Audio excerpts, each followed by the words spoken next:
करोड़ बार वंदना, लाख बार।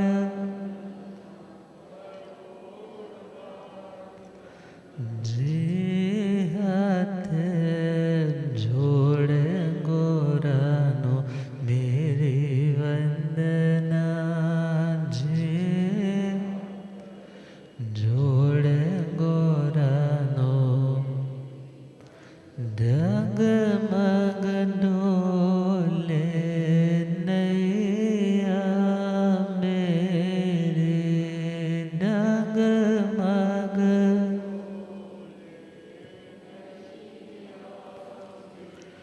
मुझको है सतगुरु तेरे, मुझको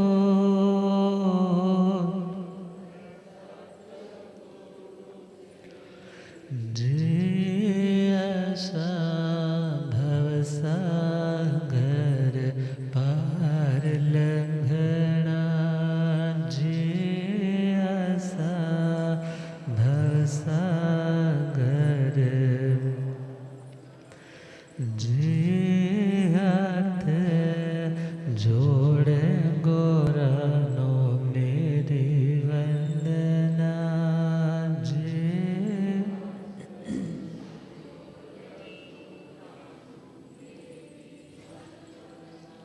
अनंत अनंत शांति के निकेतन शासनपति श्रमण भगवान महावीर स्वामी के पावन चरणारविंदों में हार्दिक भावना वंदन नमन। मेरे अंधेरे जीवन को रोशनी प्रदान करने वाले परम उपकारी आगम ज्ञान के भंडार, आगम ज्ञाता, आगम पुरुष, जिन शास्त्र रतन हिमाचल केसरी उपाध्याय भगवंत श्रद्धे गुरुदेव श्री जितेंद्र मुनि जी महाराज साहब के पावन चरण कमलों में हार्दिक भावना वंदन नमन। आदरणीय सेवाभावी श्री प्रशमित मुनि जी पाठ पर विराजमान उत्तर भारतीय प्रवर्तनी महाश्रमणी वात्सल्य वारिधि महासाध्वी श्री सुधा जी महाराज साहब, स्वर्णकुल दीपिका महासाध्वी डॉक्टर श्री समृद्धि जी महाराज साहब, आगम रसिका महासाध्वी श्री प्रेक्षा जी महाराज साहब एवं समस्त आदरणीय भगवती स्वरूप महासाध्वी वृंद, धर्म सभा में उपस्थित धर्मानुरागियों, सुशीलवती माताओं एवं बहनों, असीम पुण्यदय से भाग्योदय से आप सबको संतों का समागम और वीतरागवाणी श्रवण करने का शुभ अवसर प्राप्त हो रहा है। श्रीमद् समवायंग सूत्र 32वां समवाय 32 योग संग्रह उन अनमोल आध्यात्मिक गुणों की ही चर्चा है जिनसे अभी आत्मा दूर है। जो अपना है उसे ठुकराया जा रहा है, जो पराया है उसे पाने की तमन्ना छटपटाहट के मारे जिंदगी, एक जिंदगी, दो जिंदगी, अनंत जिंदगियां बीत रही। तो प्रभु ने कहा कि हे आत्मा, तुम यदि प्रणिधि से युक्त हो तो तुम्हारा आत्मा का सच्चा वैभव अवश्य में तुम्हें मिलेगा। तो प्रणिधि का मतलब प्रणिधान, प्रणिधान का मतलब अपने मन को, अपने वचन को, अपने शरीर के व्यापार को ऐसी जगह पर नियुक्त करना, लगाना जहां से लाभ तो हो मगर नुकसान ना हो। यदि लाभ होगा तो उस मन वचन काया को लगाने का नाम होगा सुप्रणिधान। और यदि किसी जगह पे मन लगाने से, किसी चीज का चिंतन करने से, कोई बात बोलने से या कोई शारीरिक एक्शन करने से नुकसान हो, कर्म बंद हो, दुख उठाना पड़े, तो वो अपने मन वचन काया को लगाना घाटे का सौदा, उसी का नाम दुष्प्रणिधान। उसका नाम दुष्प्रणिधान। प्रणिधि खजाने को भी बोलते हैं। तो आत्मा का खजाना कब मिलेगा? जब आत्मा अपने मन वचन और काया इन तीनों की शक्तियों को सम्मिलित रूप से जो पराया भाव है उसे दूर करने में लगाएगा। तो कल चर्चा चली थी, भगवान फरमा रहे हैं जोगम च समण धम्ममी जुंजे आणलसवो धुवम जुत्तो य समण धम्ममी अठंग लहई आणुत्तरम। अपने योगों को, मन को, वचन को, काया को श्रवण धर्म की साधना में लगाए। और जिसने अपने आप को उन 10 श्रवण धर्म, यति धर्म, आत्म धर्म उनकी आराधना में लगा दिया, भगवान फरमाते हैं वो व्यक्ति अणुत्तर अर्थ को प्राप्त करता है। अणुत्तर का मतलब जिससे ऊपर दुनिया में और कुछ भी नहीं, जिसके मिलने के बाद कुछ और पाना शेष ना रह जाए, उस अवस्था को वो प्राप्त करेगा। कौन करेगा? कंडीशन भी दे दे, जो आलस को छोड़ करके और निश्चित रूप से, ध्रुव का मतलब है निश्चित रूप से बाकी जगह से ध्यान हटा करके इन्हीं 10 की उपासना में लग जाता है, आराधना में लग जाता है। तो वो 10 श्रवण धर्म जिसमें आत्मा को श्रम करना पड़ेगा, परिश्रम करना पड़ेगा, मन को, इंद्रियों को दुनिया की ओर से रोकना भी पड़ेगा। तो 10 बातें। पहला पॉइंट है खंती। क्या पॉइंट है? खंती।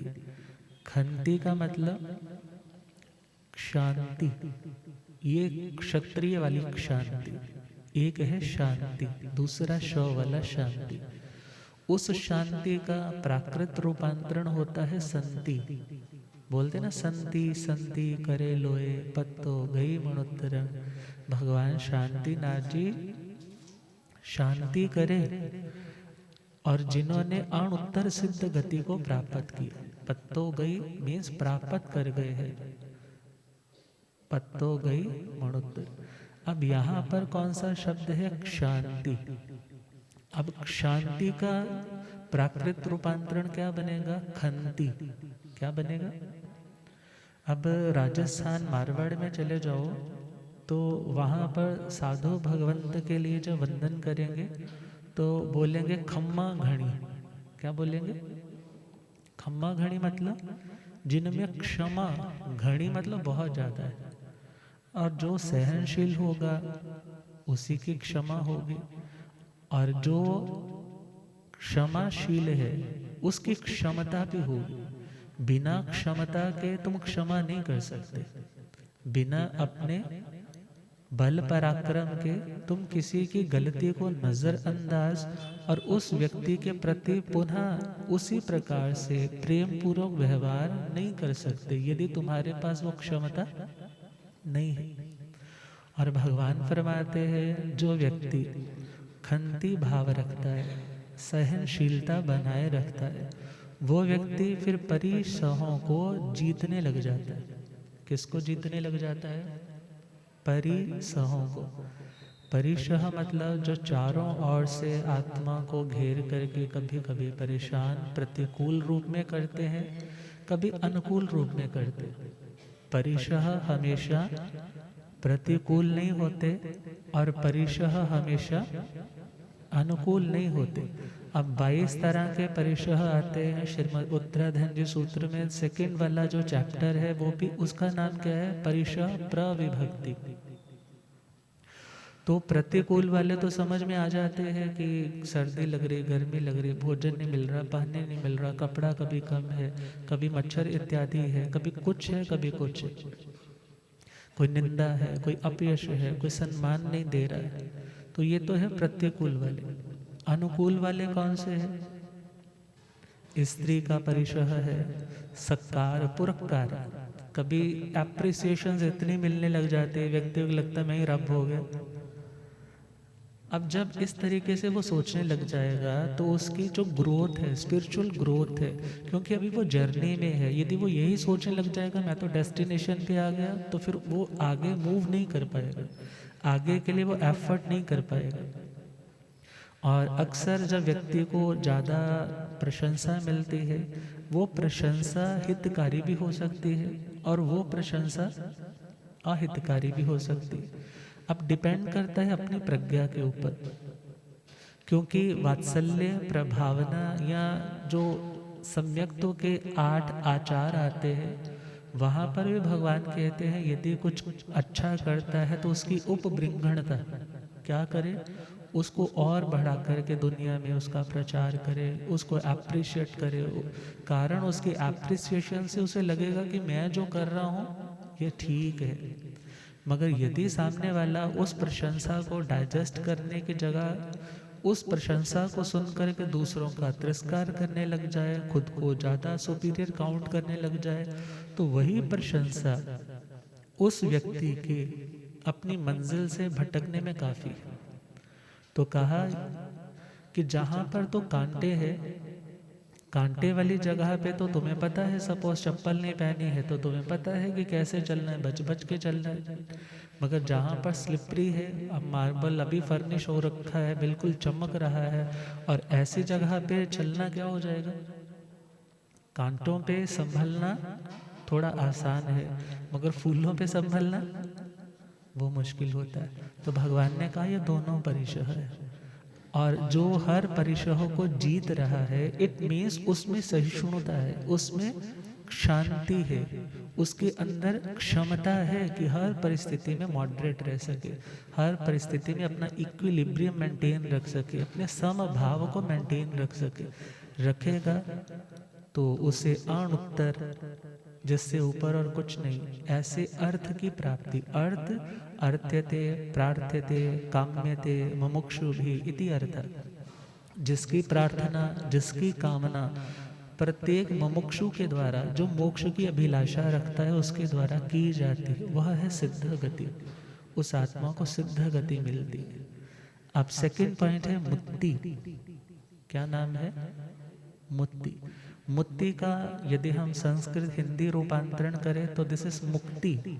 क्या नाम है इसका? मुक्ति। मुक्ति का मतलब बंधन, बंधन से मुक्त होना। बंधन रहित अवस्था का नाम क्या है? मुक्ति। और बंधन सहित अवस्था क्या है? परतंत्रता।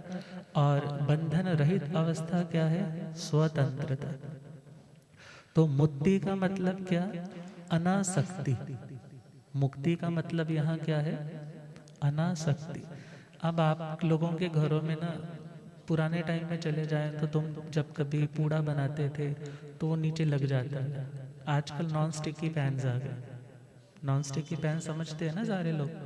अब नॉन स्टिकी पैन पे हल्का सा आपने लगाया, फिर ऐसे ऐसे वो एक लकड़ी वाला वो आता है स्टिक वाला, उसको उससे उठाया, ऐसे ऐसे किया, बन गया, कुछ भी नहीं चिपका।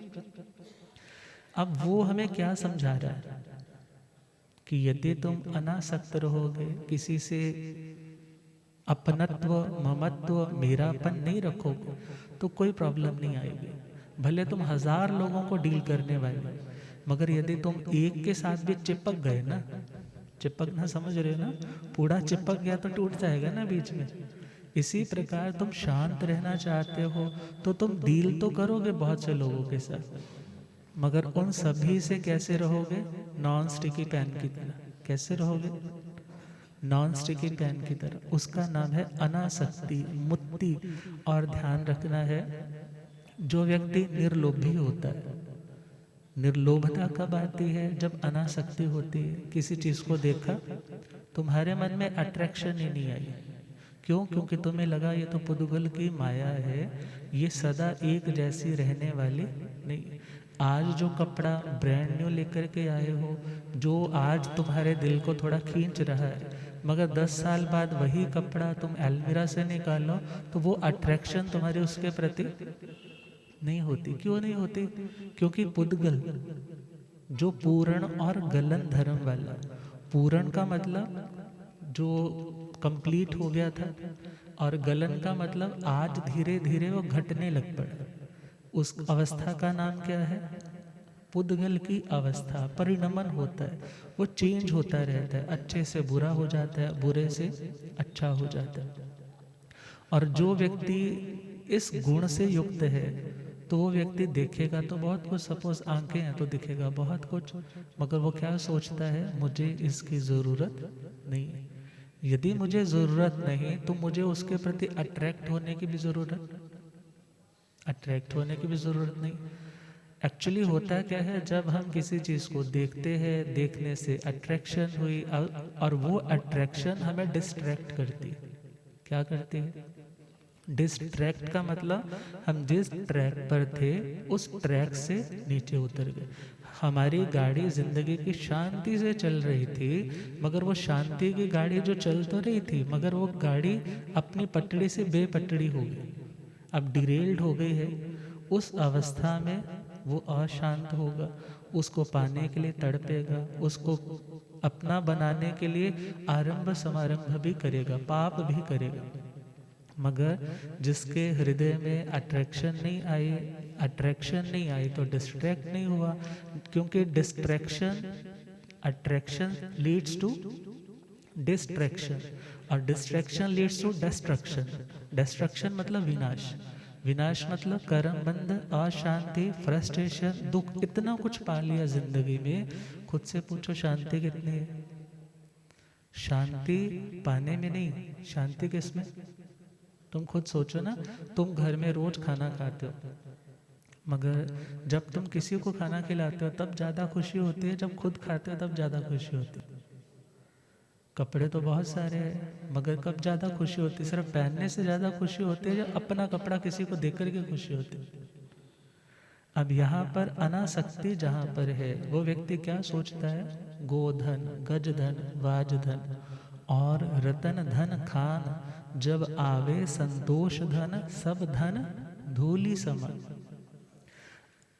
पुराना टाइम था तब गाय को भी धन कहते थे, हाथी होते थे उसको भी धन बोलते थे। आज के टाइम में चले जाएं, अब गाय भैंस तो रहे नहीं, आज तो वो महंगे महंगे वाले कुत्ते, कोई चूचू, पता नहीं क्या क्या नाम होते, हाँ, वो बोलते मैंने तो बाहर से मंगवाया, इतना महंगा है। अब किसी के पास कोई बहुत बड़ी गाड़ी है जिस पे सवारी करनी है, वो गज धन वाज धन में आ जाएगा आज के टाइम में। अब रेंज रोवर है, किसी के पास फॉर्च्यूनर है, किसी के पास BMW है, और विचार करना है इन चीज़ों से। तुम सोचो शांति आ जाएगी? नेवर, नहीं आ सकती। कपिल केवली जी का अध्ययन सुनते हैं। कपिल केवली ऑफर मिल गया है कि तुम जो मांगोगे मैं तुम्हें दूँ। सोच रहे ये मांग लो। अब 2 माह से सोना लेने के लिए गए थे, मगर 2 से 100, 100 से लाख, आधा राज्य, पूरा राज्य। अब एकदम धक्का लगा, अरे मैं कहाँ से कहाँ पहुँच गया। किसी ने तो उंगली पकड़ाई थी, क्या पकड़ाई थी, और मैं तो उससे कच्चा ही निकलने लग पड़ा। This is wrong. ये क्यों आया? क्योंकि मेरा मुक्ति का भाव नहीं था। मगर जैसे ही मुक्ति का भाव जागृत हुआ तो ध्यान आया, ये सारी चीजें मेरी आत्मा के लिए धूलि के समान। तो भगवान ने क्या बोला? इन चीजों के लिए, मीन्स मुक्ति के लिए, निर्लोभता के लिए, अनासक्ति के लिए श्रम करना पड़ता है। क्या करना पड़ता है? श्रम करना पड़ता है। कोई तुम्हें कुछ देने आया है, सपोज करो गोल्ड का ब्रेसलेट लेकर आया, डायमंड लगा हुआ है, और यदि तुम्हारे अंदर अनासक्ति है, तुम क्या बोलोगे? मुझे जरूरत। अब पुण्य श्रावक के लिए एक स्टोरी आती है। एक बार राजा श्रेणिक ने ये पता करने के लिए मेरे राज्य में सबसे अमीर और सबसे ज़्यादा गरीब कौन है, अभय कुमार की ड्यूटी लगाई। बेटा था उनका, मंत्री भी था, बहुत समझदार, बहुत प्रज्ञा का धनी था। अब उसने खोज करने के लिए देखा कि कौन सबसे ज़्यादा गरीब है और कौन सबसे ज़्यादा अमीर है। जानता तो था वो पुण्य श्रावक कब, और देखा कि उनके घर में तो अभी भी मिट्टी के बर्तन है। किसी काम से वो दोनों घर से गए हुए हैं, घर लॉक तो रहते नहीं थे उस टाइम पे। और उसने क्या किया, सोने के बर्तन मंगवा करके सारा अंदर का जैसे वो सेट था सारा चेंज कर दिया, और उनके मिट्टी के बर्तन उनके घर के बाहर रख दिए। और इधर सूचना मिली कि एक भिखारी जो भिक्षा का पात्र फटा पुराना उसके पास कपड़ा था वो काल कर गया। राजा से पूछा कि महाराज एक व्यक्ति मर गया है, उसकी प्रॉपर्टी का हिस्सा किसमें डालना है? बोले राजकोष में डाल दो। किसमें डाल दो?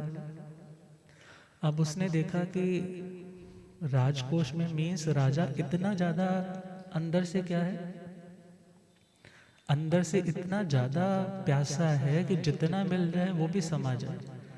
अब जैसे ही उसने देखा कि पुण्य श्रावक घर लौटे तो उन्होंने देखा कि ये वाले बर्तन तो हमारे नहीं हैं, और उन्होंने वो बर्तन उठाए और बाहर शिफ्ट कर दिए, और अपने जो मिट्टी के बर्तन थे उन्हें पुनः अपनी किचन में जाके रख दिए। और ये दृश्य किसने देख लिया? आदमी छोड़े होंगे, आज की भाषा में बोले सीसीटीवी कैमरा, उस टाइम में वो आदमी छोड़े होंगे जो नज़र रखने वाले। पूछा भाई तुमने ऐसा क्यों किया? वो बोले जी जो काम मेरा मिट्टी के बर्तनों से हो रहा है तो मैं इसको क्यों रखूं अपने घर में, ये तो चिंता का घर है, मैं इसको नहीं रखूं। अब वो राजा ने पूछा कि लिस्ट तैयार होगी सबसे अमीर और सबसे गरीब की। कहने लगा महाराज बस सबसे अमीर और सबसे गरीब वाले की तो हो गई है, मगर वो लिस्ट मतलब लेवल्स अभी पूरे डिसाइड नहीं हुए, मैंने तो सिर्फ 2 लोग ही खोजे अभी। सबसे अमीर कौन है? पुण्य श्रावक। और सबसे गरीब कौन है? महाराज श्रेणी। कहने लगे मैं? वो कैसे? सारी स्टोरी बताई। आपने तो उस भिखारी का भिक्षा पात्र भी नहीं छोड़ा, और उसने तो सोने के बर्तन मिले तो भी क्या कर दिए? छोड़ दिए। तो यह पॉइंट कौन सा? मुक्ति। और इस निर्लोभता के लिए आत्मा को श्रम करना पड़ता है, बलिदान करना पड़ता है, इच्छा को त्यागना पड़ता है। और अगला पॉइंट है अज्जवे। अज्जवे का मतलब आर्जवता। आर्जवता का मतलब है सरलता। आर्जवता का मतलब सरलता। सरलता का मतलब मूर्खता नहीं होता। सरलता का मतलब मूर्खता नहीं होता। सरलता का मतलब तुम किसी को ठगते नहीं हो। तुम किसी को ठगते नहीं हो, और जब ठगते नहीं हो तो तुम सबके विश्वास के पात्र भी बन जाते हो। हमारे ऊपर अविश्वसनीयता का टैग कब लगता है? हम जब कभी किसी से मित्रता में ब्रेकअप होता है तो उसका रीज़न क्या होता है? उसका रीज़न कि आज तुम्हारे ऊपर विश्वास नहीं रहा। क्या नहीं रहा? विश्वास क्यों नहीं रहा?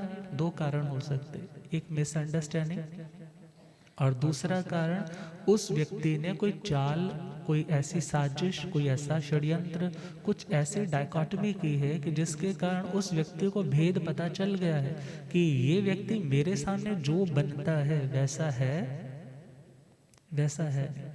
अब एक बार विश्वास टूटा तो फिर दोबारा से विश्वास बनाना बहुत मुश्किल है। मगर भगवान कहते हैं तुम्हें कपट करने में श्रम नहीं करना। किस में श्रम करना है? सरल रहने में। किस में श्रम करना? सरल रहने में। सरल बनना इतना सरल नहीं है जितना सरल शब्द बोलना सरल है। मगर जब जिंदगी में सरलता आती है तो उस व्यक्ति का अपना सेल्फ कॉन्फिडेंस बहुत बढ़ जाता है। उसको होता है कि भाई मुझे डरने की क्या चिंता है, जो मैं अंदर हूँ वो मैं बाहर हूँ। और सामने वाला भी 1, 2, 4 बार तुम्हारे से इन्वेस्टिगेट करेगा, ऐसा है, ऐसा है, ऐसा है कि नहीं है। मगर जब पता चलता है कि ये हमेशा वही आंसर देता है, इट मीन्स इस व्यक्ति की ज़िंदगी में कोई ऐसी बात नहीं है। और शास्त्रों में आता है काया की ऋजुता। जो व्यक्ति ऋजु होता है, सरल होता है, वो काया से, काया का मतलब शारीरिक वेशभूषा से भी किसी को ठगता नहीं है। फिजिकल जेस्चर्स के माध्यम से भी किसी व्यक्ति को मिसगाइड करने की या सामने वाले को एंट्रैप करने की, अपने जाल में फंसाने की कोई कोशिश नहीं करता है। काया से ऋजुता है, भाषा से भी ऋजुता है। भाषा भी कैसी है? सीधी साधी, नपी तुली। ये नहीं है कि लच्छेदार तो बोल रहा है मगर जाल बिछा करके सामने वाले कोई अपनी बात में उलझाना चाहता है। जब व्यक्ति सरल है तो उस व्यक्ति की भाषा भी कैसी होगी? सरल होगी। तीसरा पॉइंट है भावों से भी वो सरल होगा। भावों से भी कैसा होगा? भावों से भी किसी को छलने का कोई प्लान नहीं। अब सपोज करो तुम्हारे मन में आ रहा है कि मैं उस व्यक्ति को चीट करूं, उस व्यक्ति को धोखा दूं, मगर अंदर प्लान तो चल रहा है, मगर अंदर ही अंदर तुम्हें भगवान की बात याद आई है, शांति चाहिए तो सरल बनो, शांति चाहिए तो। अब वो प्लान आ रहा था और तुम सामने वाले को चीट कर भी सकते थे, बड़े इजीली कर सकते थे, मगर तुमने अपने उस बने हुए प्लान को भी क्या कर दिया? छोड़ दिया। अब उसको छोड़ने में थोड़ा श्रम तो लगेगा, मगर मन पे बोझ नहीं है। तुम सोचते हो उसका कर्म उसको उसका फल देगा, मुझे किसी के साथ धोखा नहीं करना। अब चौथा पॉइंट है अविसंवादन योग। अविसंवाद का मतलब है जैसे तुम मन से हो, यदि बोलने वाली वो चीज़ है तो वैसा ही तुम शब्दों से बोलते हो, और जो बोला है फिर तुम अपनी बात पे पक्के रहते हो। क्या रहते हो? Means equanimity. इक्वेनिमिटी का मतलब समरसता, मन के भावों में, वचन के भावों में और काया के व्यापार। और जहाँ ऋजुता है, भगवान कहते हैं उसी आत्मा की शुद्धि होती है। शुद्धि किस आत्मा की होती है? जो सरल होता है। कैसा होता है? सरल होता है। और जो सरल है, शुद्धि उसकी हुई, और जो शुद्ध हृदय है, धर्म का दीपक भी वहीं जलता है। धर्म कहाँ होता है? धर्म कहाँ होता है? जहाँ शुद्धता होती है। कहाँ कहाँ होता है धर्म? जहाँ शुद्धता होती है। शुद्धता कहाँ होती है? जहाँ सरलता होती है। टेढ़ी मेढ़ी जगह को साफ करना थोड़ा मुश्किल ज़्यादा होता है, जो सीधा फ्लैट है उसको साफ करना आसान होता है। सरलता का मतलब मूर्खता नहीं, सरलता का मतलब अपने घर की सीक्रेट बात को गली मोहल्ले बाज़ारों में जाकर अनाउंस करना नहीं। सरलता का मतलब अपनी ज़िंदगी की कोई कमी है, कोई दोष है, अपने योग्य गुरु के चरण में आकर के अपनी उस प्रॉब्लम को, अपनी उस बेचैनी का समाधान पाने के लिए उसकी आलोचना कर देना कि मेरी ज़िंदगी में ये दोष लगा, मगर मैं इस ट्रैक पे दोबारा जाना नहीं चाहता, मगर ये बातें मुझे आज भी प्रॉब्लम दे रही है, आप इसके लिए मेरा मार्गदर्शन करें। तो अगला पॉइंट है मद्दवे। चौथा पॉइंट कौन सा? 10 गिनने हैं ना हमने, अभी तो कौन सा पॉइंट हुआ? 3 हुए। चौथा पॉइंट है मद्दवे, मीन्स मार्दवता। मार्दवता का मतलब कोमलता। गुरुदेव पधारे। हो रब मेरा सतगुरु बन के आया मैनू,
सतगुरु बन के आया मैनो, हो रब मेरा सतगुरु बन के आया मैनो। बोले आगम ज्ञाता आगम पुरख जन शासन रतन हिमाचल केसरी उपाध्याय भगवंत श्रद्धे गुरुदेव श्री जितेंद्र मणि जी।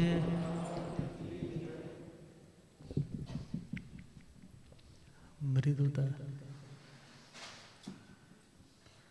चौथा पॉइंट है मार्दवता अर्थात मृदुता, कोमलता।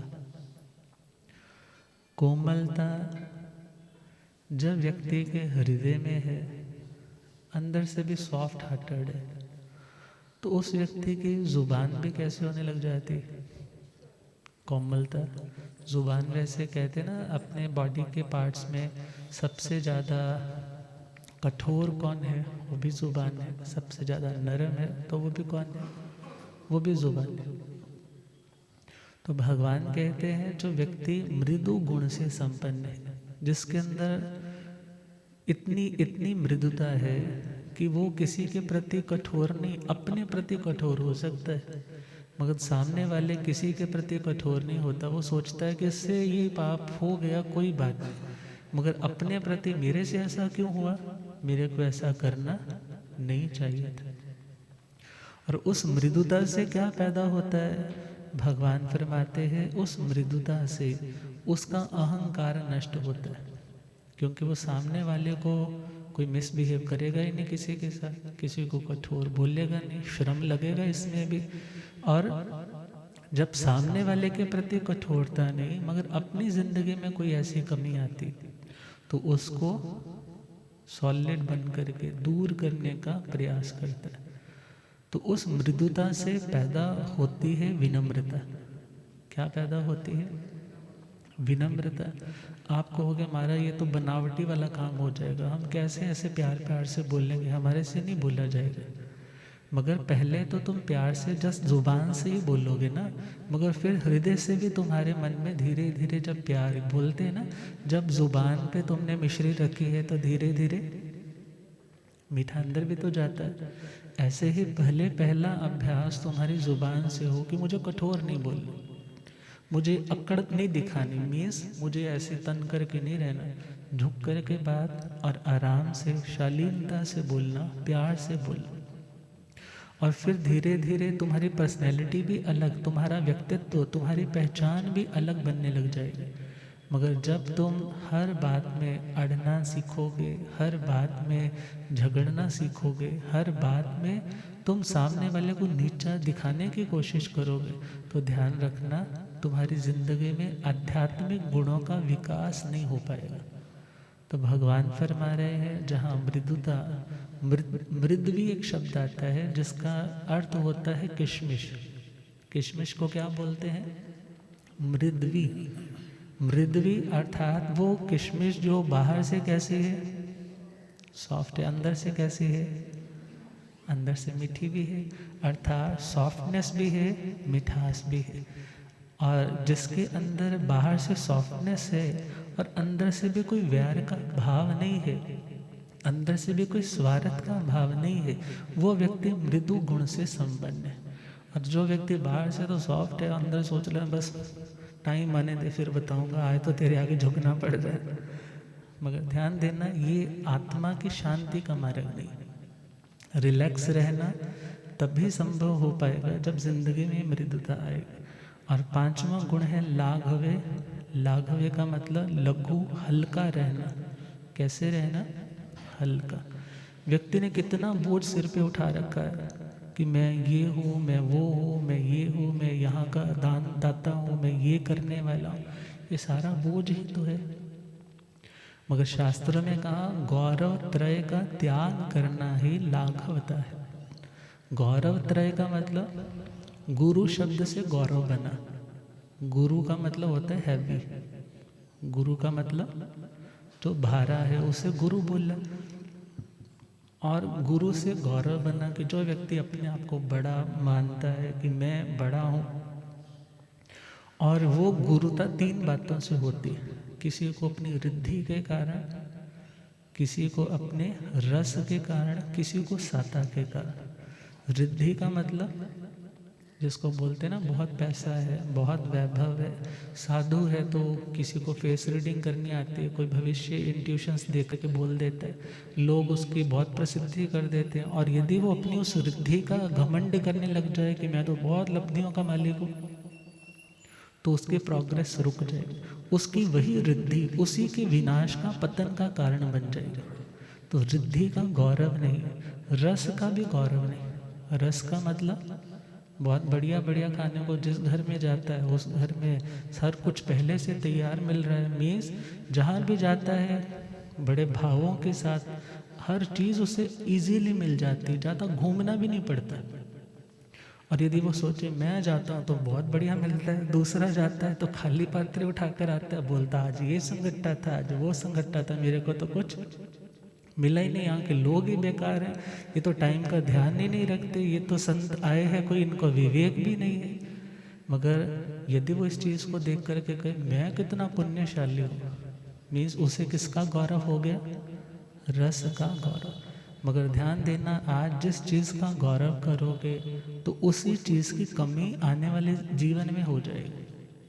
या तुम सोचो कि मेरे पास कितना कुछ खाने पीने को है, मैं अपनी चॉइस से खाऊं, अपनी चॉइस से छोड़ूं, मगर याद रखना इन चीज़ों को देख करके, और तुम अपने किसी रिश्तेदार जिसके पास इतने साधन नहीं है, तुम उसके साथ कंपेयर करके उसके पास तो कुछ खाने के लिए बढ़िया चीज़ें नहीं होती है, मेरा देखो पुण्य कितना, मैंने कितना पुण्य किया होगा, ऐसा भाव रखने वाला भी गुरु गौरव से युक्त है, अभिमान से ही युक्त है।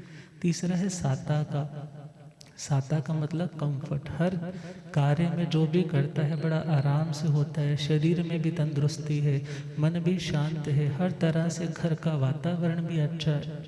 और यदि ऐसा देख करके तुम खुद घमंड का अनुभव करोगे कि मैं कितना पुण्यवान, तो याद रखना पुण्य जाते भी देर नहीं लगती और उदय होते भी देर नहीं लगती।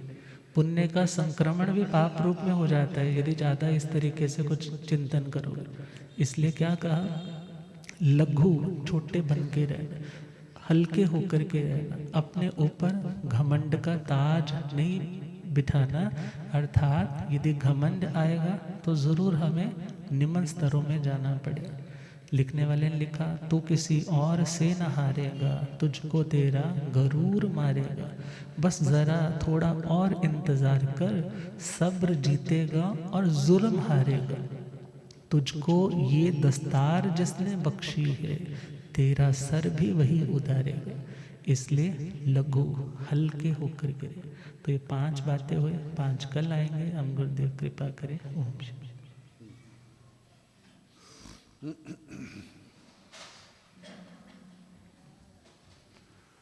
जीर्ण वयने अनुरक्ता, जीर्ण वयन जे करन्ति भावेण, अमला असंकलिठा, ते हुन्ति परित संसारी। बोलिए भगवान महावीर पावन चरित गुरुदेव जी, बंधु मन वच काये, भव सागर को तरण में करो हमारी सहाय। जिन शासन जिन वाणी सद